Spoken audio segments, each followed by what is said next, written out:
What do you say?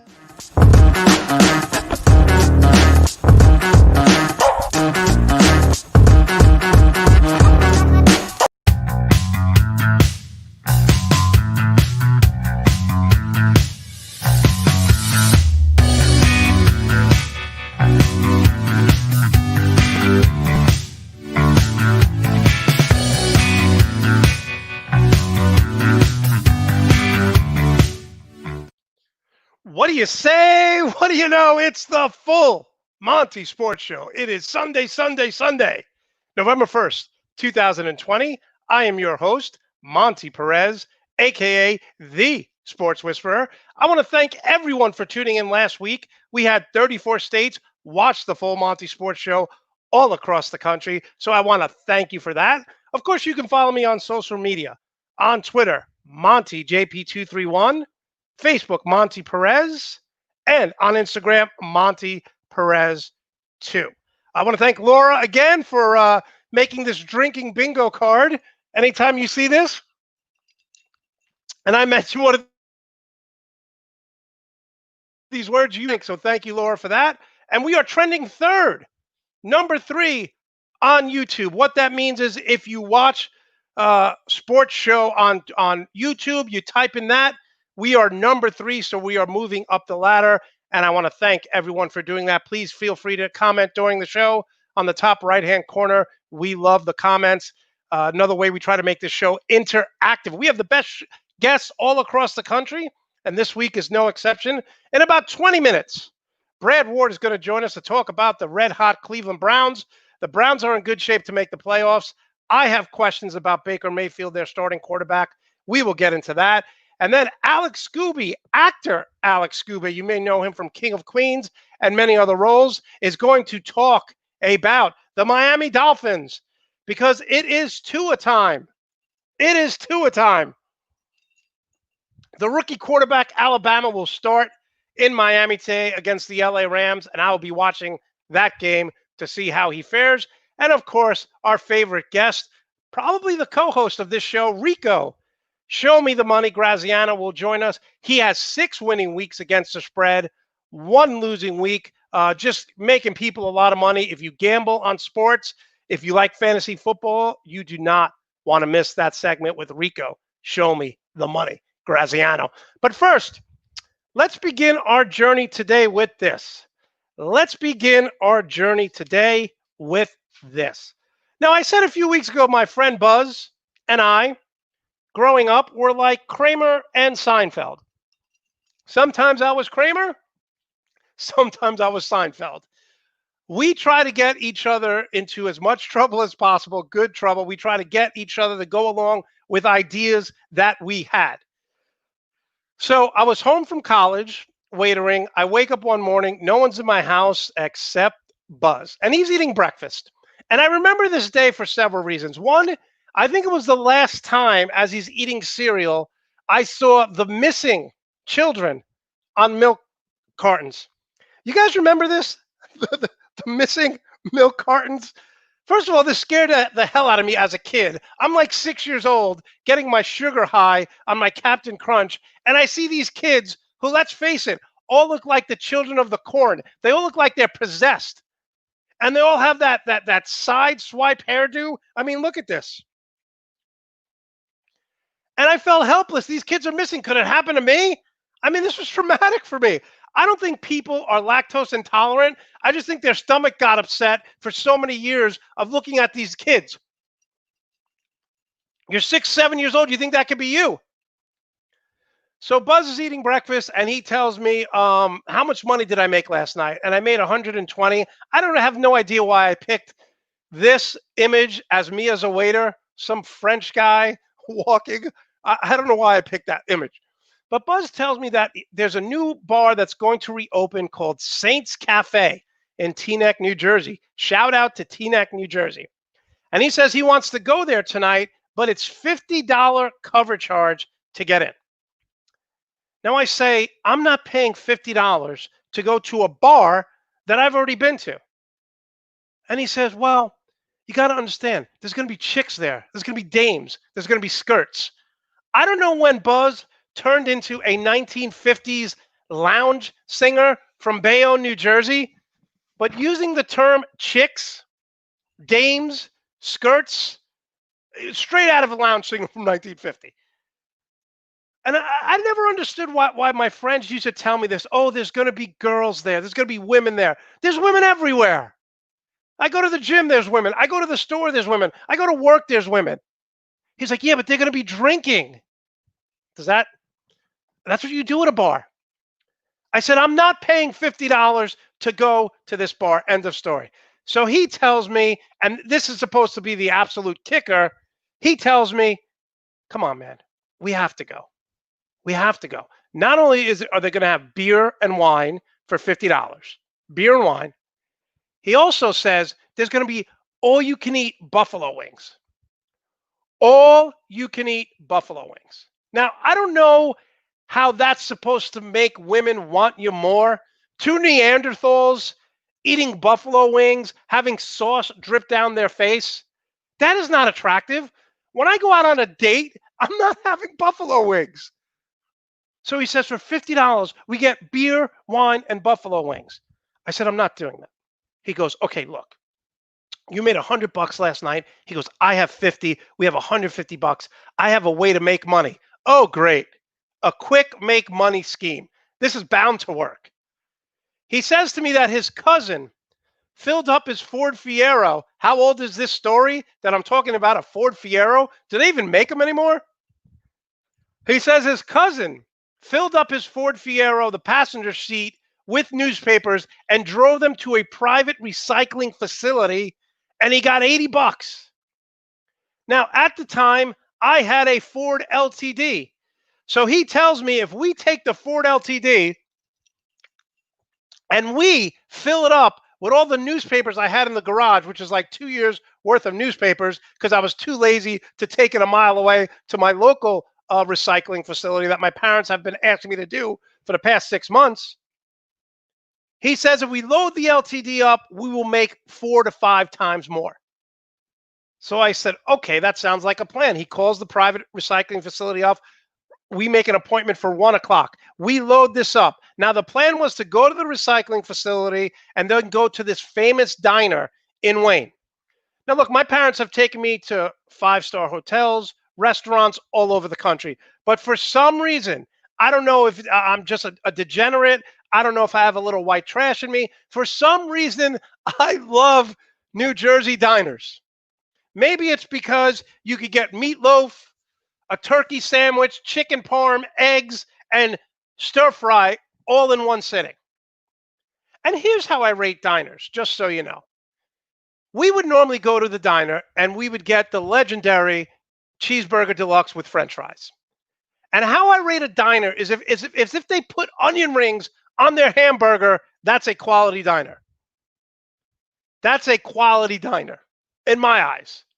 And then on occasion, when we had a little extra money and we felt good about ourselves, we would get the cheese fries with gravy. The cheese fries with gravy. Now, Buzz had this thing no matter where we went. Now, let me just explain to you. I call this the lonely man's meal because if you go to a diner at 2 or 3 o'clock in the morning after the bar, it means you didn't hook up. It means you didn't get a number. You didn't meet any women. So the comfort food of the hamburger deluxe and the cheese fries and gravy was your consolation prize. Now, Buzz had this thing. He could never leave cheese fries and gravies there. So if there was 1 or 2 left on my plate, he would eat it. And he would always say, no cheese fries and gravy left behind. Like he was some Vietnam chopper pilot saving soldiers all the time. Man, no cheese fries and gravies left behind. Now, this particular diner was so old, but it was so good. They had porridge on the menu. Porridge. Not oatmeal, not farina, listed as porridge. Okay, so we drive up. We are packed to the gills. The car could not be filled anymore with newspapers. He's telling me we're going to make so much money. He actually had to lay in the back seat on top of all the newspapers. We filled it up. He's telling me since his cousin made $50, we're going to make like $400, $500, $600. And then we're going to go to the diner. So we are so excited. We start singing like the movie White Man Can't Jump. Instead of we're going to Sizzler, we're singing, we're going to the diner for cheese fries, gravy. Like cheese fries and gravy are the sign of success. So we're just about to get to the recycling center. We're a block away, and all of a sudden the siren goes off. The siren goes off. I get pulled over. This cop was not friendly. He was not friendly at all. He gave me 4 tickets. No seatbelt. My tail light was out. Turning without a blinker. And now none of these tickets were points, but they equaled about $250. And I am livid. I am so mad. I'm screaming at Buzz. What are you doing? And he's like, calm down, calm down. He goes, we'll take the money that we make, okay, from here. We'll pay the tickets, then we'll go to the diner, and we'll still have $100, $200 left. So we go to the recycling center. We go to the recycling center. They weigh the car, boom, on a scale. Then we go to the back. They take it off. We weigh the car again. The car felt so much lighter.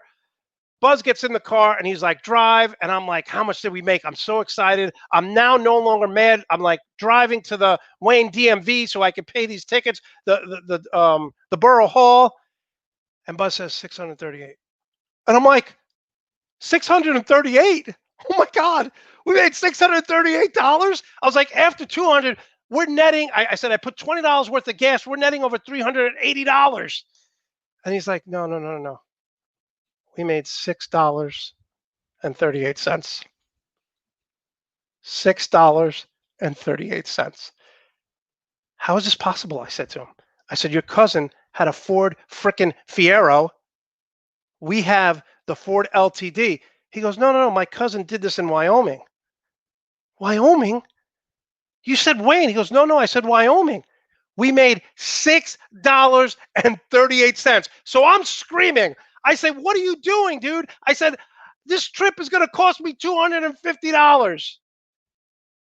He says, I know it's going to cost a lot of money, but let's go to the diner and I'll pay for your meal. And you could get cheese fries and gravy. We go to the diner. I have a little bit of the hamburger. I can't eat my fries. Of course, he eats all the cheese fries and gravy and says to me once again, no cheese fries left behind. No cheese fries left behind. I literally wanted to throw him out of the car. I felt sick to my stomach. He cost me over $200. What's the moral of the story? The moral of the story is simple. Seinfeld, okay? Seinfeld and Kramer may be fun, as I keep showing him, because I'm reliving this moment right now of how mad I was. Seinfeld may be fun, but it's not reality. It's not reality. So being Cosmo Kramer and Jerry Seinfeld in reality is not fun. It's not fun. All right, let's get to the good, the bad, and the ugly. I'm still angry over losing that money. I'm still angry over losing that money. All right, Pro Football Focus has come out with the top rated 3 quarterbacks in the NFL. They are Seattle Seahawks, Russell Wilson's number 1, 1,890 yards, 22 touchdowns, 6 interceptions. Aaron Rodgers of the Green Bay Packers is ranked number 2, 1,657 yards, 17 TDs, only 2 interceptions. And the old man Tom Brady still getting it done. 18 touchdowns, 1,900 yards, 4 interceptions. And I want to just focus a minute on Tom Brady. If you remember a few weeks ago, they lost to the Bears. They had 11 penalties. Tom Brady was sacked and pressured numerous times. Over the past 2 games, because Tom Brady has taken control of that locker room, they have 4 penalties. They've given up no sacks. But it's so funny. We're talking about Tua. We're talking about my boy Justin Herbert. We're talking about Joe Burrow in Cincinnati. All these young quarterbacks. But the top 3 quarterbacks, Russell Wilson, Aaron Rodgers, and Tom Brady, still getting it done. All right, so that's the good. Let's now get to the bad. So we're seeing Seattle Seahawks add pieces. We're seeing Tampa Bay add pieces. We're seeing the Ravens add pieces. I want the Packers to go out and get Amari Cooper, or go out and get Golden Tate, wide receiver of the New York Giants. Let's be honest here. The Packers are better than they were last year. They failed miserably taking Jordan Love, taking the quarterback out of Utah State, who's never going to play as long as Rodgers is there. They failed miserably with their backup running back and A.J. Dillon, who they got out of Boston College, who's third on the depth chart. Packers, go out and spend money. Go out and get the guys you need because the rest of the NFC is improving. The trading deadline is November 3rd. Packers need to make a deal. Packers need to make a deal. Okay, so that's the good, the bad, and now we have the ugly. Now we have the ugly. Look, during football season, I don't watch Netflix. I'm a grinder. I don't have the talent to just go out to do this show and ad lib. I have like 20 pages of notes that I constantly reference just in case something goes wrong, someone's mic doesn't work, someone's cancels last minute. My friends are always texting me about Netflix series. I don't watch them during football season because that's the busiest time of the year. Why am I saying this? I'm saying this because in order to be successful in certain things, you have to be a grinder. We've all seen Jerry Jones, who is now the GM, who's now the president and owner of the Dallas Cowboys, on his yacht picking CeeDee Lamb, wide receiver. They did not need a wide receiver. Have you seen Dallas's defense? It's atrocious. Jerry Jones is not a grinder when it comes to this football team. You know who's a grinder? Pat Riley. Pat Riley won with the Lakers, went to an NBA championship with the Knicks. Pat Riley has taken this Heat team, and they've been to 3 NBA finals under his watch. 3 different times under his watch. Okay, they went there with Shaq and Dwayne Wade. They went there 4 times with LeBron James, and they went there this year. You know who wasn't a grinder? Phil Jackson. Phil Jackson. That's why the Knicks continued to suck under his watch. Jerry Jones should not be the GM of this team. Jerry Jones is not busy watching film. Jerry Jones is more concerned about being on the camera. Even when he claps, he looks to see if the camera's on him. There's a reason why the Cowboys suck. There's a reason why the Cowboys are failing. It's because the guy in charge who's making all the decisions is not watching film. He's not watching college players. Jerry Jones has been a disaster of running this team when he's in charge. Remember, he had Jimmy Johnson. They won they won back-to-back Super Bowls, then he won another one. Jerry Jones wants to be the face of the franchise, but he doesn't want to do the work. CeeDee Lamb is going to be an excellent wide receiver, but you needed offensive linemen. You needed linebackers. You needed a defense. Watch this weekend as the Eagles Sunday night destroy the Cowboys, and the Eagles are all injured as well. I'm tired of Jerry Jones. You haven't been to an NFC championship since 1995. If you're watching this show, you've been to more NFC championships than Jerry Jones has been. You've been to more NFC championships than Jerry Jones has been. Just the same amount. 0. And that's it. That's the good and the bad, the ugly. I'm tired of the Dallas Cowboy fans making excuses for their incompetent owner. I'm tired of it. All right. So it doesn't matter if you live in Madison, Wisconsin, Chicago, Illinois, Miami, Florida, New York, or LA. We got you covered. We're going to bring on Brad Ward in about 5 minutes. But before we do that, we are going to go through the NFL picks. Now, listen, I get a lot of flack on Twitter. I get a lot of flack on social media. When I say things, people joke around. Oh, Monte, you're the mush. Monte, you're this. I am 66 and 22 picking games. 66 and 22. So maybe, just maybe, people should start listening to me. 5-2 Tampa Bay Bucks at the 1-6 Giants.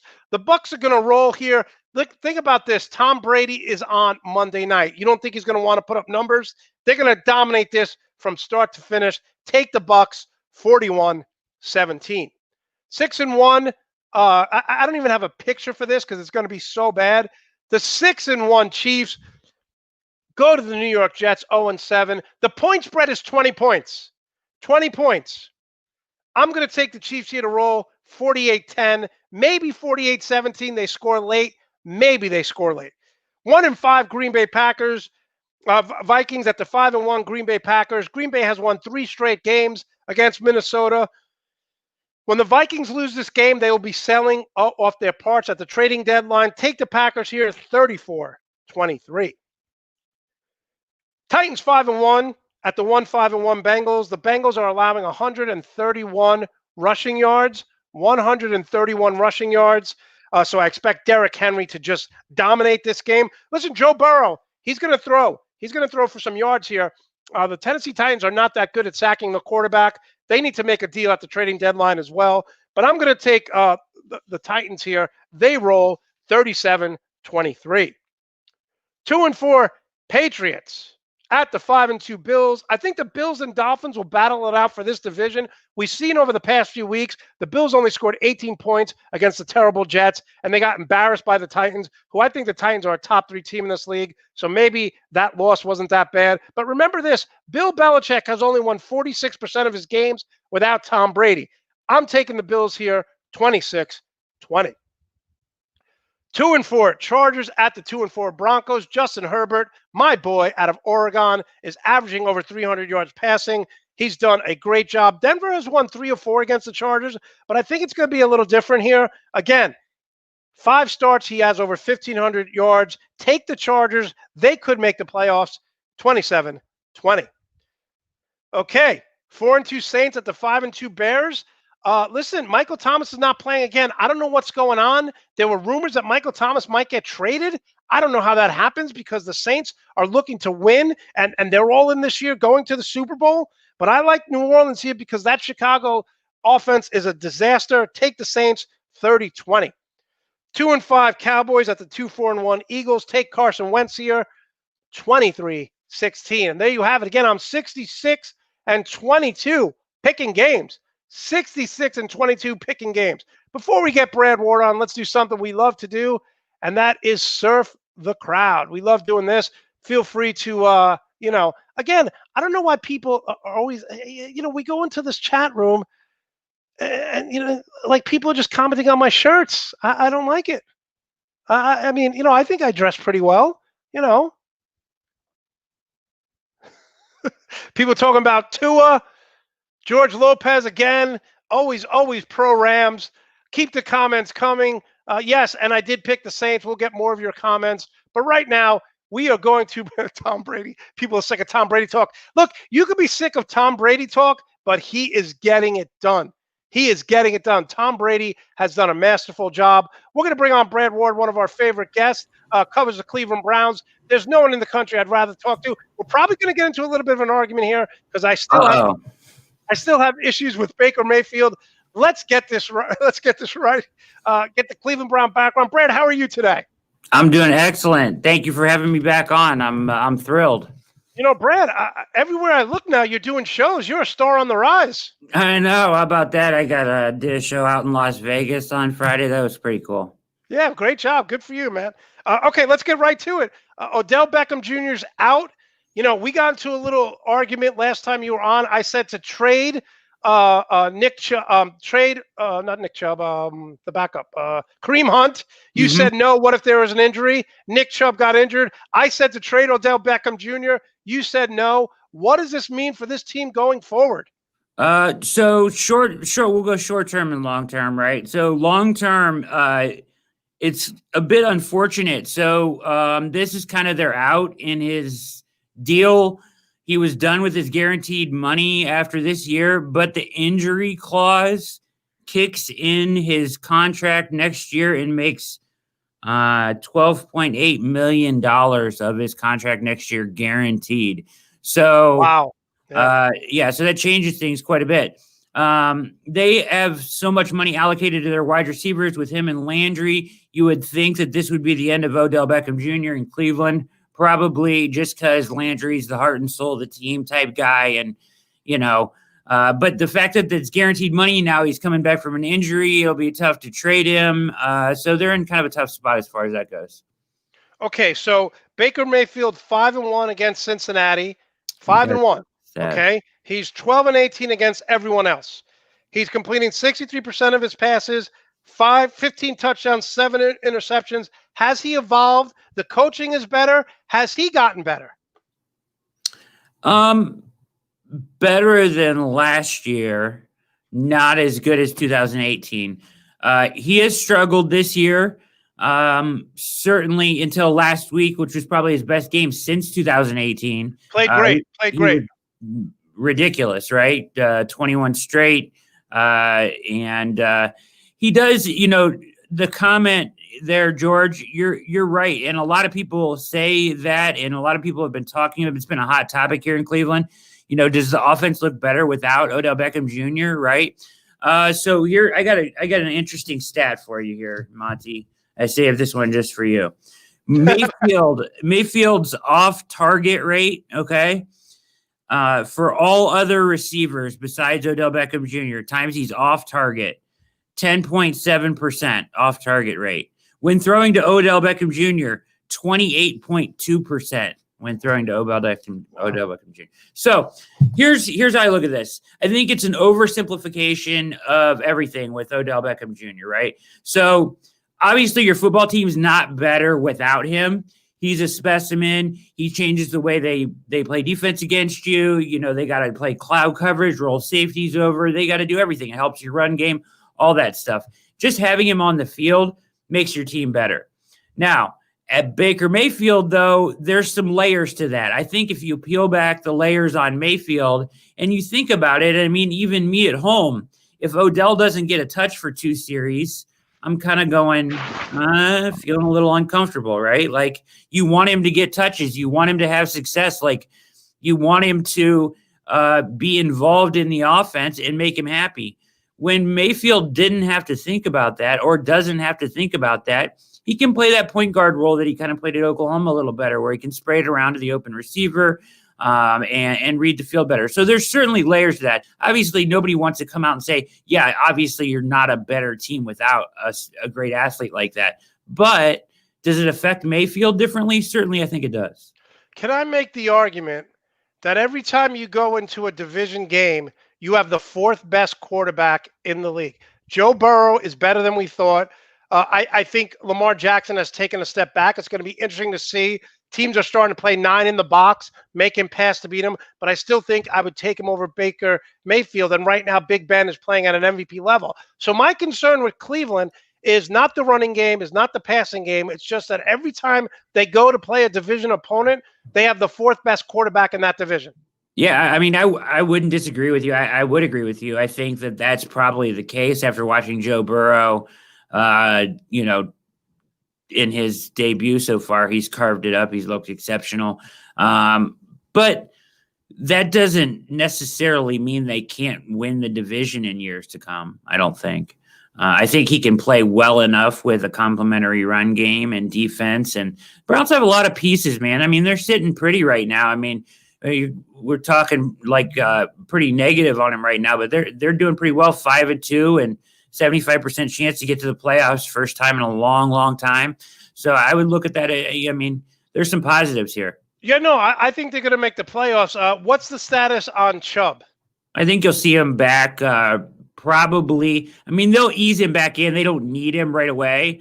This back half of the schedule looks real nice for the Browns. There's some wins there. They go to the Meadowlands back-to-back, Jets, Giants. They get the Texans.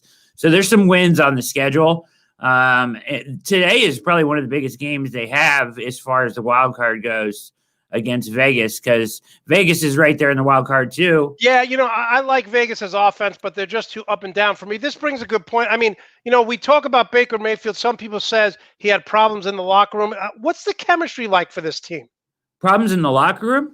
Yeah, well, when remember the one player wanted to leave, wanted to get more money, and he spoke out and said, "Hey, either you're with us or against us." A lot of people didn't like that, especially a young quarterback coming out against a veteran player. I just want to know how the chemistry is. Does this team like each other? Like, I'll give you an example. I watched the Tennessee Titans. Those guys love each other. Chemistry is so important. I watched the Ravens. Those guys love each other. So Jared brings up a big point.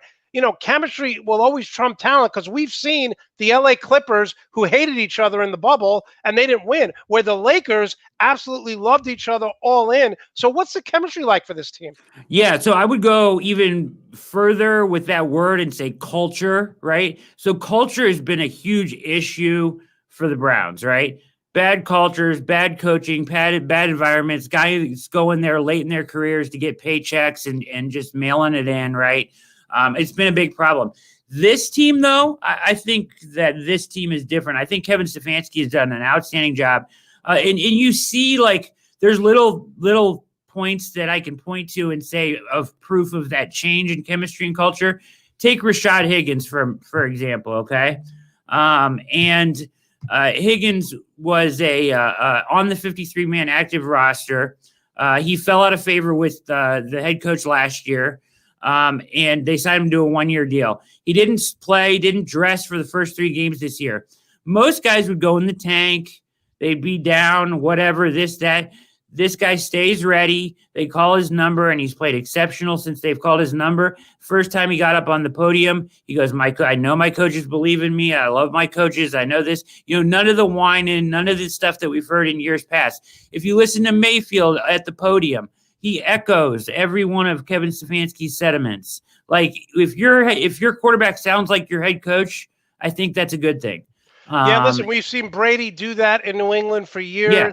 Listen, we're going to talk about the defense in a bit, but let's talk about Stefanski. One of the things I love about him is, you can't look in the past, right? Cleveland has a history of failure. I know what that's like. The Jets have had a history of failure. I'll never forget when I was a young kid, Mark Messier coming into the Rangers, who didn't win a Stanley Cup for 1994 and brought a different culture. I mean, they haven't won it since 1940, 54 years. I'm not saying Stefanski's going to lead this team to a Super Bowl this year, but he has brought professionalism. He has brought accountability, and there's no leaks. Whether you like the president or not, right now, there's leaks coming out of the White House. When a team leaks, there's problems. There's no leaks. There's no, that's why I brought up chemistry. Stefanski appears to be the right guy for the job. What do you like? What don't you like?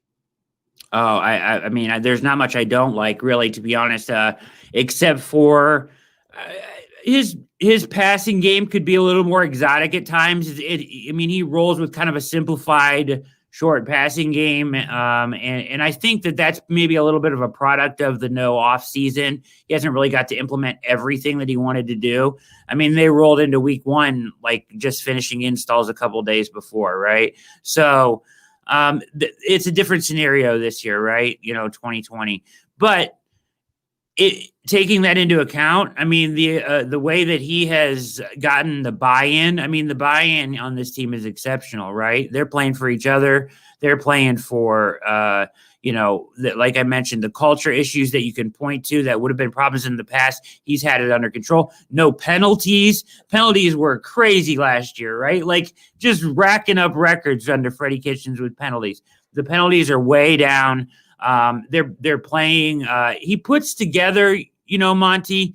All I wanted to see from a head coach is a guy that puts together, schemes up a game plan that gives you a chance to win on Sunday, an organized game plan that makes sense and puts you in the game. And he does that every Sunday. He's done a tremendous job. They're a lot better.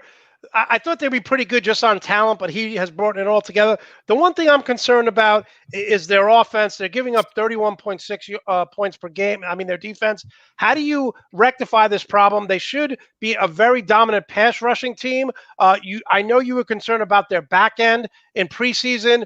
How do we improve this defense? And will they be buyers at the trading deadline? Is there someone you want them to go out and get? Yeah, there's a lot of guys I would like to see him go out and get. A couple guys that come to mind is Anthony Harris. I like the safety with the Vikings. He's on a franchise tag. Seems like he would be available. There's a whole list of guys. Real quick, not to interrupt you, but I think if the Vikings lose today to the Packers, which they should, they're going to be sellers. Yeah, they're going to be selling him. Harrison Smith, it looks like, as well, might be on the block. So, the entire Jets roster is on the block, and even though they're terrible, they do have a couple good pieces. Like I think it's Bradley McDougall. Jets have some talent. Jets have some talent. And here's our scoreboard here. Since he mentioned the Jets, everyone just feel free to take a shot right now because we have a little bingo scorecard here. Fire that one back. That one's on me. I gotta know what those words are before I come on so I can get people drinking more. That's good. No, there's a lot of guys in a lot of ways they can improve. Here's the interesting part, right? Like you have Andrew Berry, your GM. This is his first year, youngest GM in the NFL. And Greg, I like Harrison Smith too. I think he would be a great fit too. Either him or Harris, both those guys I think would be a good fit and upgrade over Andrew Sendejo. Interestingly enough, also came from Minnesota.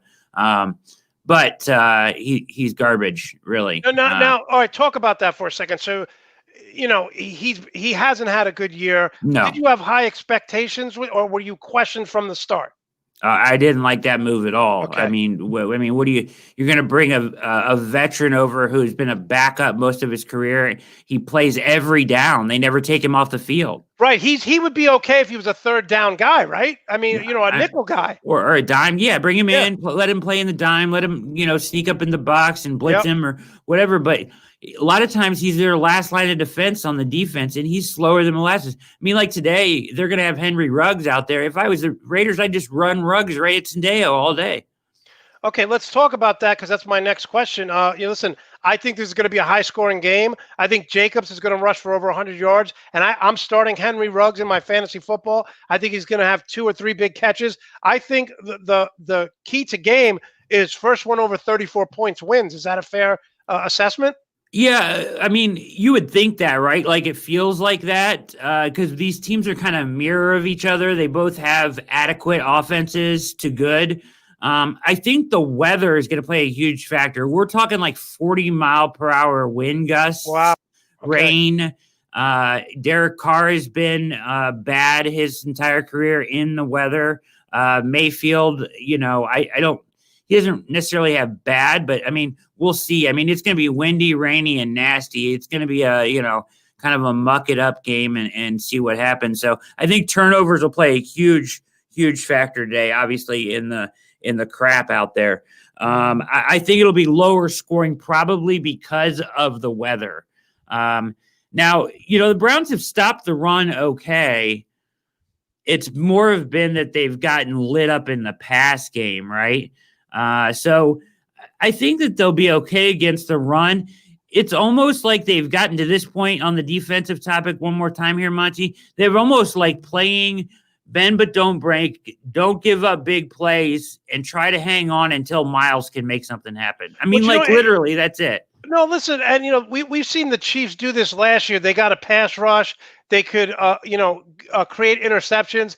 In an offensive league, if you could add a pass rusher or someone to cause turnovers, listen, Seattle just did that. They added the defensive lineman from Cincinnati. They got Jamal Adams, who's a turnover. Seattle's defense is atrocious, but now they have 2 playmakers, so that's not necessarily the bad thing. If you could add another pass rusher or a defensive back safety in the back lineup, maybe go for someone from the Patriots, you guys will be right in the thick of things, right? I mean, anything less than playoffs at this point is a disappointment, right? I feel so. Yeah, absolutely. So if you're at 5-2 and say that you got 5 playoff teams in the AFC, so you got your 4 division winners and you put Pittsburgh and Baltimore in, I would say at this point, the Browns are next. And then you're looking at the Colts, who they already beat, will have the tiebreaker over them, and the Raiders. And then you're looking at like the Dolphins, who are going to Tua. So we'll see how that goes. And the Chargers, the 2 and 4 teams that kind of scare, I think can hang around are the Chargers maybe. I like the Chargers. And maybe the New England. So I wouldn't count either of those 2 teams out. I actually got New England winning today over Buffalo, so that'll be interesting. I think New England's done. I think the Chargers will get better. What about this? What about this from George Lopez here for the Raiders tight end? They have no answer for Waller. And, Darren Waller is one of the best stories in the NFL. I love that story. I mean, I don't know if you know the ins and outs of it, but, I mean, this guy has been through it all, fought addiction, recovered, turned around his whole life to become an incredible tight end. I really like him a lot as a person and as a player, Waller, for the Raiders. And he's exceptional, too. a tremendous player, and the Browns have no answer for him. As far as their linebacking core goes, they're young and they can run.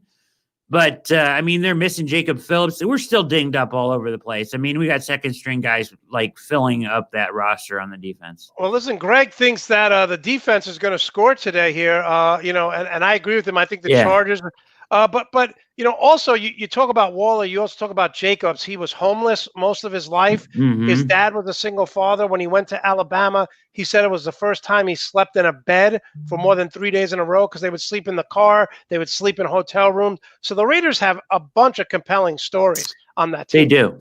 It's hard to not like that team.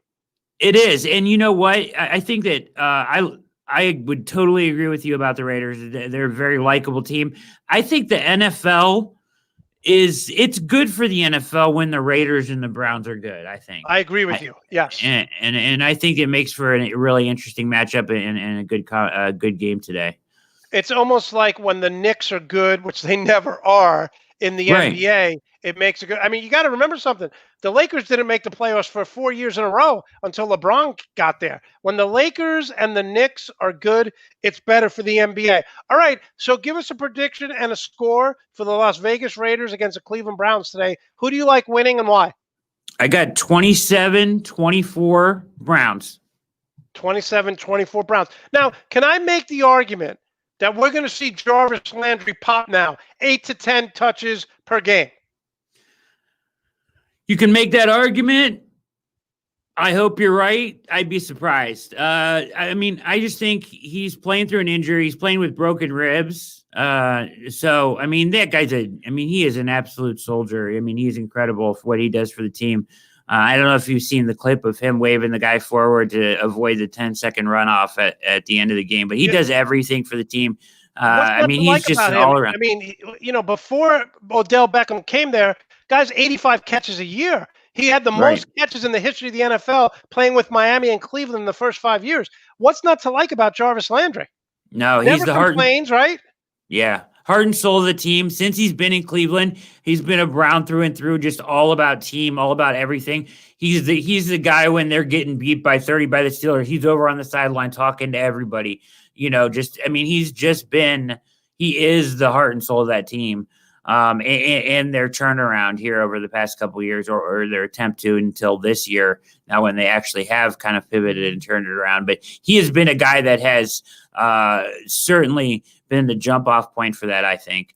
And I think that you'll see more Higgins though today. I think, Higgins has been Mayfield's, they just have a connection. He's not a bad third wide receiver on fantasy football at all. Yeah, he'll be playing the 2 now, right? Yeah. So he'll be playing the second wide receiver. They get Kadero Hodge back. Donovan Peoples-Jones with the big game-winning catch last week. You'd like to see him look a little more polished. He's kind of raw, but he's got that speed and stuff. So they have a ton of talent. This offense is stacked, right? Now, final question before we let you go and then find out how we could follow you. How would you rate this offensive line? I know that was a big question last year. They were terrible. I think the Seattle Seahawks last year were terrible, and they're better than we thought. Is this offensive line, have they improved on last year? Are they better than what you thought they were going to be? The Browns offensive line? Yes. Yeah. No, they've been actually very, very good this year. Very impressive, right? Yeah, and especially in the run game. They've pass protected just fine. The pressure's on Mayfield. He's had plenty of time to throw. It really hasn't been an issue except for against the Steelers, and who isn't it an issue for when you have Watt and Dupree coming at you, right? Yeah. I think that the way that they have run blocked has been exceptional. Now, they really miss Wyatt Teller. So Wyatt Teller is the guy that they got, their right guard, and right guard was the big question mark. Before John Dorsey got fired, he traded for Wyatt Teller. So any Buffalo Bills fans out there probably know Teller and love him. But they brought him over in a trade, put in a ton of offseason work, and then he gets with Bill Callahan, who's probably one of the best offensive line coaches in the league, right? And he gets time with Teller, and he's getting PFF grades, the highest PFF grades of any right guard in the league. So totally turned around his career, been an absolute beast, but he's missed the last few weeks with a quad. They miss him big time. Yeah, and for people who don't know, PFF is Pro Football Focus. They rate all the linemen, running backs, quarterbacks. We mentioned that earlier in the show with the top 3 quarterbacks. But my last question is: are you concerned that they got lambasted by the Ravens and the Steelers? They got outscored 70-something to 13. I mean, the 2 best teams in their division, it wasn't even competitive. Does that concern you? How do you turn that around when you play the Ravens? I think they beat them 38-6 and the Steelers beat them 38-7. Maybe I have them reversed. So they got outscored 74-13. How do you rectify that with the fan base? How do you say we're not that far off? I don't know if you can say that we're not that far off from those teams. I think both of those teams are Super Bowl competitors, right? And here's what I said. I said on my show, and I implored this to people when everybody was going crazy after the Steelers game, right? Like, listen, the Ravens and the Steelers have had coaches in place, players in place, schemes in place for years and years and years and years. They've built their culture for years and years. They didn't just get here overnight or in one season. So the Browns aren't going to get there in one season either. It's just not realistic. Are you able to go out this year and in a year where they're evolving and getting better and some good things are happening and win some games, be 5-2 right now, have a chance at the playoffs? Yes, I think you should be really happy with that if you're a Browns fan. Should you be able to go out and, maybe they beat the Steelers or the Ravens, maybe they play them a lot better the second time at home. But if not, it takes time. You can't expect it to happen overnight. Those are organizations and franchises that have been doing it right for years. It's not going to happen overnight for the Browns. The playoffs would be a huge step for them. No, it's a great point, and I'll just give you one quick stat that we'll be talking about with Rico. In the last 20 years, Harbaugh and Tomlin, 30 playoff wins, 15 division titles, 4 Super Bowls. So that's that's stability, and the Browns are working toward that. Brad, we love having you on the show. I told you the first time you were on, when it comes to Cleveland sports, there's no one I'd rather talk to. You are a legitimate star on the rise. So glad to see you doing other shows. How can we follow you? And more importantly, when are you going to do your own live YouTube shows? Hey man, I got the key. Okay. It's happening like this week, right? Okay. Like I'm waiting on the right chord. I'm like down to the last finite detail. Okay. So that'd be on the YouTube channel, and I'll tweet that out. But you can follow me on Twitter at Ward on Sports. I do a podcast called All Eyes on Cleveland. Monte's got the shirt too. I do have the shirt. Yes, I do. Thank you.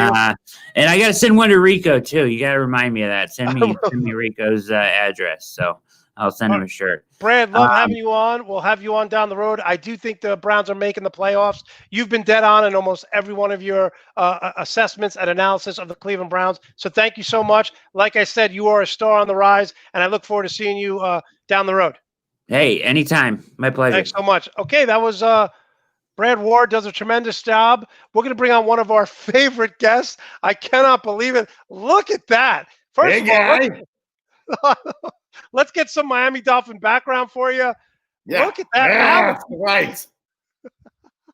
You got the mask. You got the Dolphins hat. First of all, this isn't a mask. This is actually thong underwear my wife got for me. But I just figured I'd use it as a mask, Smells good. Love that. So we have a couple things to first get to before we get into everything. First of all, I haven't been this excited to talk about the Miami Dolphins since Ace Ventura: Pet Detective. Okay? And the reason why is because I've had a crush on Courtney Cox, who was originally in Bruce Springsteen's Dancing in the Dark video, See Her Here. And for the younger audience who may not know, Courtney Cox was in Friends. She was in Ace Ventura: Pet Detective. Absolutely loved her. But I forgot she was in that. What's that? I forgot she was in that movie. Listen, I've been stalking her for years. I think the restraining order is almost up. But I have something for you that you're going to like. You told us a story how the reason you grew up in New Jersey and the reason let me post this for you. You might like this. New Jersey diners, absolutely incredible. Amazing. We used to get the cheeseburger deluxe, cheese fries with gravy. Oh man, look at that. That's a heart attack. I love it. The Jersey diners, we loved it, right? Man, and pork roll. Oh, I miss pork roll. Taylor ham and egg. Taylor ham, pork roll is the same thing. But you loved the Dolphins, and you got into the Dolphins because of their uniform. So I'm going to post Yeah. this for you, and mine is Oh. 1974 to 1989. What is your favorite logo here? Okay, I'm going to go between 66 and 73, and then I'm going to jump to 97 to 2012. 97, 2000. So that, they did a poll, and the 97 to 2012 here in Florida was the most popular one. I love it, man. It kind of just has that pop to it. You still got the dolphin with the helmet on. These new ones are, I don't know. I go with it because it is what it is, but I wish they'd go back to like an older thing. It's just better. Yeah, no, I mean, I don't like the two new ones, right? You agree with me on that? Yeah, I don't. They're kind of they're not as tough. I mean, I don't know a dolphin being tough, but if I was the reason why I don't like them is because they're not very. I don't know. They're kind of like dolphins. I don't know. Yeah, no, there's no toughness to it, right? It's kind of soft. I think it's kind of soft. All right, listen, it's Tua time. You woke up early this morning. Wow. Here's the thing. Okay, Mm-hmm. before we get to Tua time, before we get to all that, Miami's not a blue collar city, right? It's not. No, It's like Hollywood. It's like, I don't understand the love affair with Ryan Fitzpatrick, who is a blue collar guy in basically Hollywood. Fitzmagic, well, he doesn't look like a blue collar guy. He but looks like he's so cool, man. I mean, Fitzpatrick's been around. He's he's one of those guys, he's a journeyman, and he's fun to watch. Like, you don't know what you're going to get, right? You don't know if you're going to get like the Fitz tragic or the Fitz magic, but he's been playing at a high level, and the team loves him. I mean, the players love him from what I've heard, and you can tell they want to play. They want to have fun with this guy. I'm just hoping that he doesn't, get traded and he sticks around and he mentors Tua because, Tua's a kid. Was he 22? It's like, yeah, I mean, he's young, he's inexperienced, but the players love Ryan Fitzpatrick. Yeah, he's fun. I mean, he's fun to watch. He does his like stuff, and he's just and when he's balling, he's balling. I mean, he plays good when he's good, but then you have those games where you just. But you know what? It's funny that I read this the other day, was that the reason why the Dolphins pulled him and are starting Tua is because they have this treasure trove of draft picks, right, for the upcoming draft, and they want to see what they have. In this kid, and if because if they don't see what they want, they're going to draft another quarterback. So I think it's a good move. I do. Yeah, I mean, and I know I wanted the Dolphins. I remember telling you this. I wanted the Dolphins to get Justin Herbert out of Oregon, who's now with the LA Chargers. Mm-hmm. I wanted the Dolphins to get him because I thought he was the best player in the draft. But I think one of the reasons why the Dolphins are moving to Tua is because we're seeing Justin Herbert, we're seeing Joe Burrow in Cincinnati. These rookies are making a huge impact on their teams. They're good, man. Right? They're good. And I agree with you, but were you a little annoyed? Were you happy? Were you indifferent when Ryan Fitzpatrick came out and said he was agitated and angry that he's no longer the starter? Well, I think, I get it. I mean, I get, being upset, and he's honest, he's just being honest, and I think that's a good thing. I felt bad for him because, of his age, and, this may be his last season playing the NFL, and he was playing really good. So I felt bad, but, it's all business, right? I mean, it's a business decision. Like, the Dolphins and, the management, they want to see what they have in this kid. And Fitzpatrick knew what his job was. He was in there. He was, he was a stopgap for Tua. And do I think it was a great time to do it? I don't know. It's not my decision. I mean, I'm just a fan, but I tell you what, I've never been more excited. I mean, I haven't been this excited to watch a football game. You know what I mean? Yeah, no, I agree with you. Listen, I'm obsessed with Cobra Kai, right? I love the show on Netflix.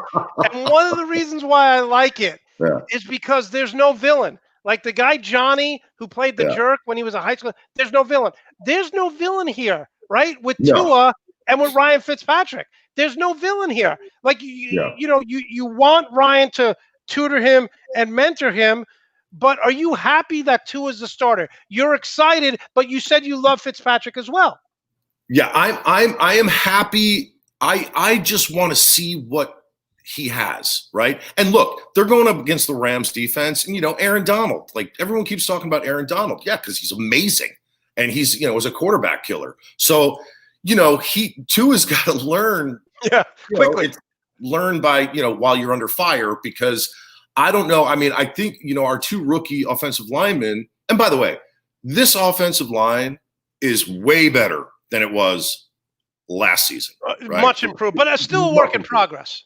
Yeah, a work in progress, but they're much improved. So I think, I wouldn't want to. If I was Tua, I'd be like, can we wait a game? Like, can we wait? Play the Jets. Play the Jets. It's not Aaron Donald on the other side of the field. No, listen, I really think, the Dolphins haven't had a franchise quarterback since Dan Marino. Let's be honest. Yeah. They had one in Ryan Tannehill, who's now 14-5, but Adam Gase was not the coach for him. So, I can't remember. I mean, listen, I'm here. I live in Florida. People are going crazy for this kid. Are the expectations too high right now for him? I don't think so, because it is expected now for these quarterbacks to come out of college and I mean, they're starting these kids, right? I mean, the two other rookies are playing well. So, I mean, expectations are high, especially for the Dolphins, because we haven't had a quarterback in it feels like 100 years. I mean, and, so I think that the athletes these days, it's like I feel like they're bigger, stronger, faster than they were in the past. And I don't know, maybe it's, enhancements that they use, legal enhancements. Do you believe in this? Do you believe in this right here? The argument is it's the wrong defense to put a kid against the Rams. That's what Greg Recker just said in the chat room. Do you agree with that? Do you think they should have waited a week or two? Like I just said, if I was Tua, I would have been like, hey, do you think we can wait just I don't know, 1 But they're week? coming off a bye, though.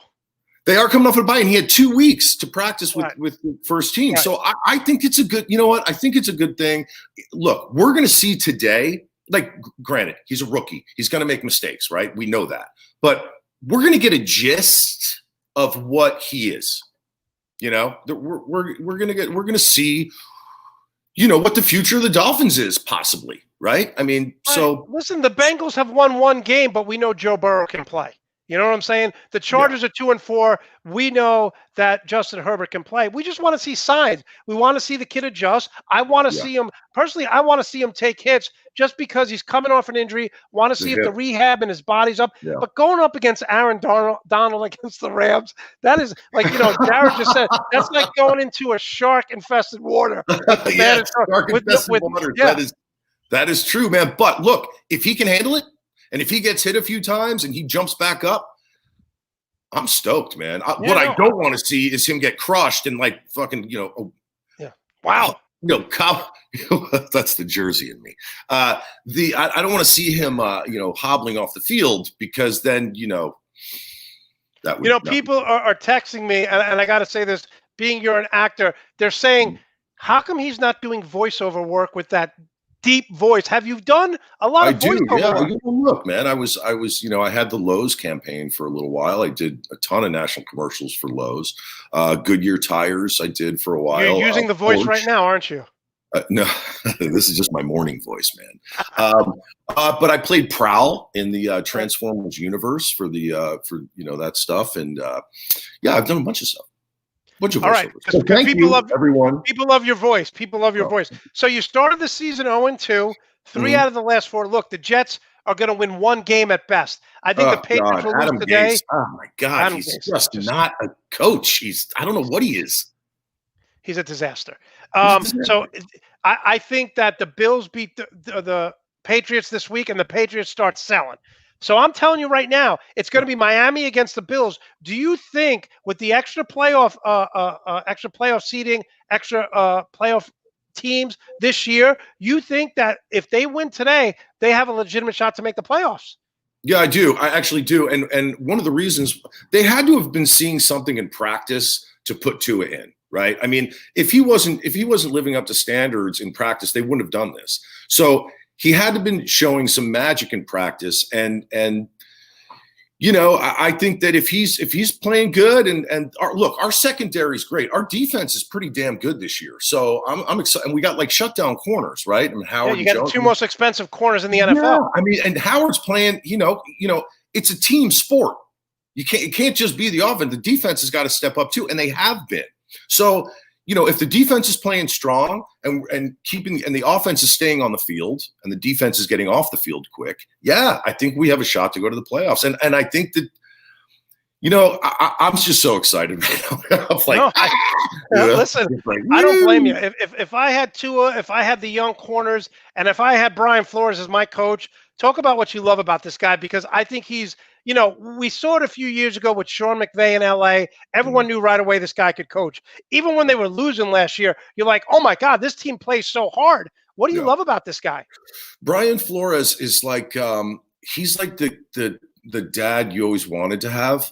It's like he just seems he's just so focused, you know. There's not a lot of like he's not like drawing on paper on the sideline and like looking at stuff. It's like he's in the game with the players, right? And they love him. So it's like it almost is like a father figure, that vibe you get when you're just watching him on the sideline. Plus he sticks up for people and he's there and he yells, you know, he gets like in it. And you know, we haven't had that in a long time. Like Joe Philbin, like that was a mess. Like Adam Gase, Nick Saban for a year, right? Yeah. So this is like a coach. It's a coach, but he leads by example too, right? So, you know, I love him, man. I really do. I think he's great. Peter writes, Gase should be arrested for impersonating an NFL coach. I agree 100%. I agree with you, man. And, remember they called him like the quarterback whisperer and like genius about football. Like where? In his grandma's basement with his willy out? I mean, what does he do? He doesn't. You know what I mean? Disgusting in every way. She didn't realize this. I didn't realize this till I heard you on the Stephanie Miller happy hour, but I was waiting for a while. I was seeing how long this would take. I didn't realize that your wife was Mo. I didn't realize that Doreen from Mad TV. I know you guys have done some YouTube videos. Yeah, Lorraine, Yeah, exactly. Yeah, so Lorraine was I mean, she's great. Yeah, my wife's great. She's a Packers fan. I don't want to. Oh, God bless her. Yes. Yes. We need to get her on the show. I'm a huge Packer fan. Obviously, I see that behind you because I was kind of nauseous when I looked behind you for a second. I was like, you know what I mean? Yeah. Huge Packer fan. Aaron Rodgers. Love him. Can I just say something? Like, I just want to say, this isn't about football, but I just want to say this real quick. So when you wear your mask, everyone, you wear it like this, right? This is how you wear your mask. Your ears out, like you know, like Dopey. But don't wear your mask like this, because when you do this, it's kind of like wearing your underwear with your willy hanging over the top. It doesn't work. You can't have your wiener hanging out over the top of your underwear. You got to pack that stuff in there. I'm so sick of seeing that. You know what? I love that you just brought that up because you dropped an F-bomb on my show, first time ever, and you said wiener on my show, first time ever. So those are two firsts right here. Listen, we're going to talk about this, and I'm going to talk about this at the end of the show. Trevor Lawrence, who is the stud quarterback. He's staying, right? He's staying in college, isn't he? Yeah. Well, no, he has COVID-19. He's missing now for 2 weeks. Oh. So, you know, we're seeing all over the country. I see you have a vote poster right to the right of you, vote in the background. We're seeing COVID-19 all over the place. You just had two teams win titles with the Lakers and Dodgers. They can't have a parade. What is it going to take for people to realize? I have family members, I have friends who think this is just the flu. Okay, see, that is rhetoric. That's fake news, man. I mean, if we want to talk about fake news, that's fake news. Look, we can get into this, but people aren't taking this seriously because the current fraud in office is just spewing this crap. You know, and so people aren't believing him. And look what happened the other day, right? You had that Biden-Harris bus in Texas, right? And then you had this Trump train, like trying to run it off the road or like surrounding it. And then there was like a little tiny bump from like a pickup truck and a car. And it's like I mean, I can go on forever, and it gets my blood boiling, man. But I know it does. Look, this is a real thing. 230,000 people have died from it. It ain't the flu. It's not the flu. If you see pictures and video of people in the hospital hooked up on ventilators, I mean, that's all you got to do. Just Google it. Just watch the news. Look at these people. They're dying, man. I mean, that's what annoys me is we have this election coming up on Tuesday, and people like, oh, there's going to be violence. I'm like, have you not been paying attention? 95% of the violence is coming from the radical right. Think about this. They are now out in front of Bill Barr's house, where Bill Barr lives, the corrupt attorney general, and they're demanding that he arrest Joe Biden or they're going to attack Bill Barr. They're eating their own. They're eating their own. Is Bill Barr even alive? Like, where the hell has he been? Like, I don't even think he's still alive. I mean, he probably got COVID and died. I don't know. It doesn't. I mean, would that be a bad thing? Look, they are this radical right is the look. Are Democrats walking around with guns at like polling places? Are they the ones like surrounding Biden van Trump vans with trucks and guns out? I mean, like, this is ridiculous. And are they going to the courthouse and militia like this picture here with guns? I mean, how are they not arrested? Okay, could you imagine? Now, just think about this for a second. Could you imagine if those dudes in that picture were black? We're black. Yeah, we're black. Could you imagine that? There would be a national outcry of the radical right, Antifa, whatever they want to call it. But it's the radical right that's doing all of this. But again, they are now protesting in front of Bill Barr saying, arrest Joe Biden. For what? For what? For what? Oh, yeah, but if you ask Trump that, I mean, Trump's been asked that, and he goes, oh, I can't say. There's nothing to say, man. Listen, Trump is campaigning like his freedom depends on it. Because it does. Because it does. Yeah, 100%. Yeah. So I tell people this all the time. One of the things that really bother me is that you watch TV and they say, oh, I'm worried about the polls because they were wrong in 2016. And I have to remind them all the time, the polls weren't wrong in 2016. They had Hillary winning between 2.5 and 4 million votes. She won by 3 million. They have Joe Biden up 10 to 12 points. The polls aren't wrong. In my whole entire life, the polls have never been wrong. Now, all of a sudden, and they weren't wrong in 2016. Yeah, no. And it's not. And look, when I was in school, if the teacher said, hey, we're going to take a vote, hands up if you want hot dogs for lunch today, and more than half the class put their hands up because they wanted hot dogs, you were having hot dogs for lunch, right? So why is it that the popular vote doesn't win the election?